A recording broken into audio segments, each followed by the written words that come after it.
ఓం సాయిరామ్. నాకు ఒక miracle share చేశారండి. నా ఫ్రెండ్ మెయిల్ పెట్టారు. ఓం సాయిరామ్, నేను నా మిరాకిల్‌ని షేర్ చేద్దాం అనుకుంటున్నాను. నేను కష్టంలో ఉన్నప్పుడు నాకు ఎవరు తోడు రాలేదు. నాకు అన్నీ మా బాబాయ్ చూసుకున్నారు. అంత పెద్ద కష్టంలో ఆయన నాకు ఎంతో సపోర్ట్‌గా ఇస్తారని నేను అనుకున్నాను. కానీ నాకు ఆయన అసలు ఏ సహాయం కానీ, సపోర్ట్ కానీ నిలబడలేదు. కానీ సహాయంగా వచ్చిన వారిని కూడా వెళ్ళొద్దు అని చెప్పేవారు. పైగా నాతో 2 సంవత్సరాల వరకు సరిగ్గా మాట్లాడలేదు కూడా. నేనెప్పుడు బాబావారికి దండం పెట్టుకుంటుండేదాన్ని.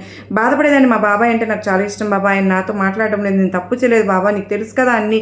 కానీ ప్రతిదానికి కాలమే సమాధానం చెప్తుందంటారు కదా! అది ఖచ్చితంగా నిజమైంది. ఈరోజు కూడా విరుద్ధంగా మాట్లాడడం గాని, కోపంగా తిట్టుకోవడం గాని చేయలేదు. బాధ కలిగినప్పుడు బాబాతో మాట్లాడుకుంటుండేదాన్ని. కానీ మా బాబాయ్‌కి ఈ మధ్య ఒక ఆరోగ్య సమస్య వచ్చింది. ఆయనకి ఎవరు తోడుగా నిలబడలేదు. ఐ సర్జరీకి వెళ్తే ఆయనకి హై షుగర్స్ వచ్చాయని చెప్పారు. నేను షుగర్‌కి సంబంధించిన హాస్పిటల్‌లో వర్క్ చేస్తాను.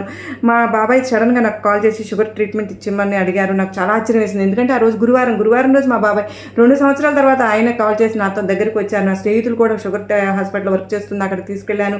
10 రోజుల్లోనే షుగర్ కంట్రోల్‌లోకి వచ్చింది. మళ్ళీ ఐ సర్జరీ ద్వారా అన్నీ చేయించి చక్కగా నార్మల్‌కి వచ్చింది. సడెన్‌గా ఆయనకి ఐ సర్జరీకి వెళ్తే ఆయనకు హార్ట్ ప్రాబ్లమ్ కూడా ఉందని చెప్పారు. హార్ట్ హాస్పిటల్‌కి తీసుకెళ్ళాను. ఆయనకి ఎమర్జెన్సీగా స్టంట్ వేయాలని చెప్పారు. నాకేం అర్థం కాలేదు. ఎందుకంటే స్టంట్ దాదాపు 5 రోజులు పడుతుంది. అది ఎలాగ ఎక్కడికి వెళ్ళి దండం పెట్టుకున్నాను బాబావారికి. మా బాబాయ్‌కి ఇబ్బంది లేకుండా స్టంట్ వేయాలి.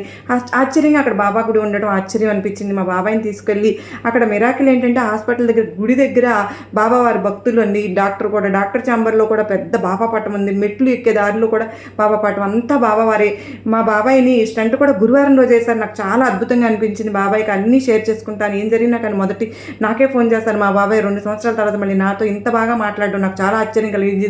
ఇదంతా కూడా బాబావారి గొప్పతనమే. ఏమి ఇచ్చినా కూడా ఆయన రుణం తీర్చుకోలేం కదండీ! అంతా బాబావారి దయ అని నాకు పూర్తిగా అర్థమైంది. సాయినాథుడు మనకు తోడుంటే దేనికి భయపడవలసిన పనే లేదండి. ఆ రోజు అన్నీ మా బాబాయ్‌కి జరిగిన టెస్టులన్నీ కూడా గురువారం జరగడం అత్యంత అద్భుతాన్ని కలిగించింది నాకు. మీకందరికీ కూడా మంచి జరగాలని నేను మనస్ఫూర్తిగా కోరుకుంటూ సర్వేజన సుఖినో భవంతు. లోకా సమస్త సుఖినో భవంతు.